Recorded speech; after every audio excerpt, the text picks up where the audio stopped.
एक घोड़ों की रेस थी, अलग अलग पंचायतों से घोड़े बुलवाए गए। एक पंचायत में घोड़ा नहीं था, तो पंचायत ने कहा भाई साहब अपने गांव की इज्जत का सवाल है। उन्होंने बोला क्या किया जाए कि घोड़ा नहीं है, गधे को तैयार करो। अब उन्होंने पूरे गांव ने ढूंढा, गधों में हड़कंप मच गया और मरवा दिया, रे घोड़ों में बेचेंगे। गधों में हड़कंप मच गया, लेकिन फिर भी जो हृष्ट पुष्ट था ना गधा, थोड़ा सा घोड़े जैसा लगने वाला, उसको लिया।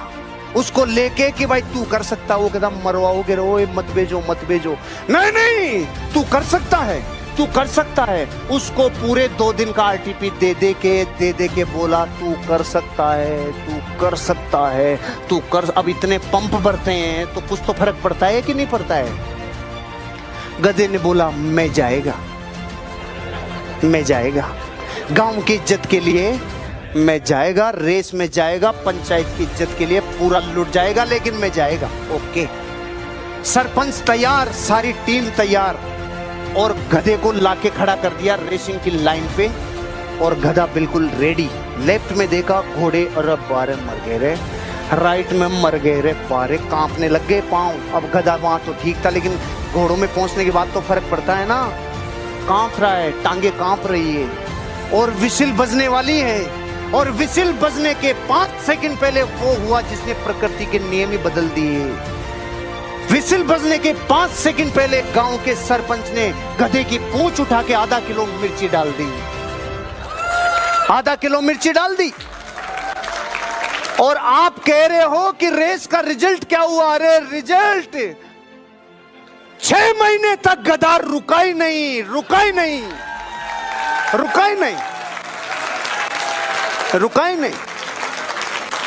5-6 रेस और हो गई 6 महीने में, वो रुका ही नहीं। क्यों? जिसके आग लग रही होती है ना, आग, वो नहीं रुक सकता।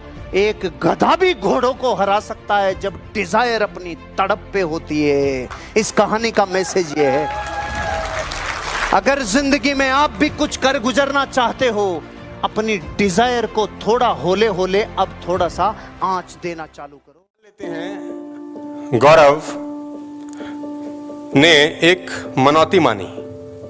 क्या मानी साहब? मन्नत मांगी।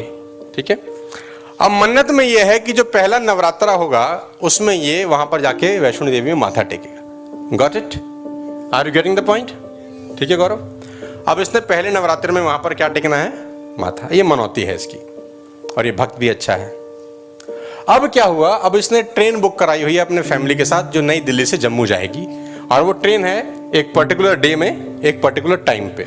ठीक है गौरव, अब गौरव अपने फैमिली को लेके नई दिल्ली स्टेशन जाता है। ठीक है गौरव, स्टेशन जाते ही ट्रैफिक में फंस जाता है और ट्रेन छूट जाती। ऐसा हो सकता है?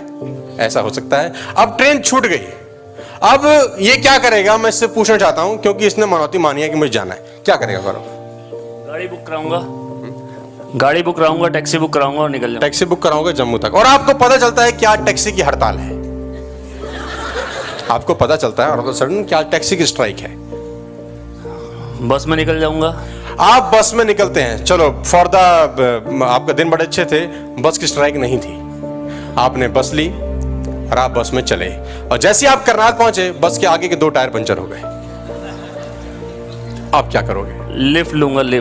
लिफ्ट कोई देता नहीं आजकल के जमाने में। आप क्या करोगे? लिफ्ट नहीं दे रहा, आपने मांगा लिफ्ट, बहुत लोगों को रोका, लेकिन कोई आदमी गाड़ी अपनी रोकने को तैयार नहीं है। क्या करोगे? गाड़ी के आगे खड़ा हो जाऊंगा, बोल भाई मुझे जाना है कैसे भी करके, बस आज लेके चल मुझे जैसे भी करके, जितने पैसे बोलेगा उतने देने को तैयार हूं, बस मुझे जाना है कैसे भी करके। एक 400 किलोमीटर की यात्रा के लिए ये माइंड लगाता है कि मैं कैसे पहुंचूं।